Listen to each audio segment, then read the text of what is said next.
স্কুটির চাবি ফেলে গেছে কেউ কেন? চাই তো তুমি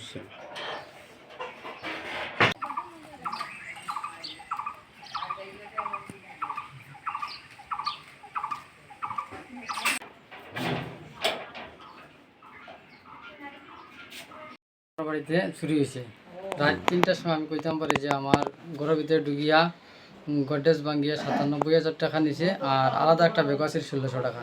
এই 1600 টাকা নিছে, এটিএম কার্ড নিছে, স্কুটির চাবি নিছে, আর কাপড়পত্র নিছে, গামছা নিছে, আমার গামছা একটা নিছে। আপনার নাম? আমার নাম সুভাষ মালাকার। কি করেন আপনি? আমি একজন কাপড় ব্যবসায়ী। এই করে কি কেউ আসিল না? আমার ছোট বোন আসলো, আমার ছেলে আসলো। আচ্ছা, আপনারা কি বুঝতে পারছেন না কেউ? না, বুঝতে পারছি না। পুলিশে খবর দিয়েছেন? হ্যাঁ, পুলিশটা খবর দিয়েছে। আমার এলাকার প্রধানে পুলিশটা ফোন করছে। এটা কোন গ্রাম পঞ্চায়েত? লালচড়া গ্রাম পঞ্চায়েত। ওয়ার্ড সংখ্যা কত? হ্যাঁ, ওয়ার্ড নম্বর? ওয়ার্ড নং 4। এর আগে এই এলাকায় আর চুরি হয়েছিল?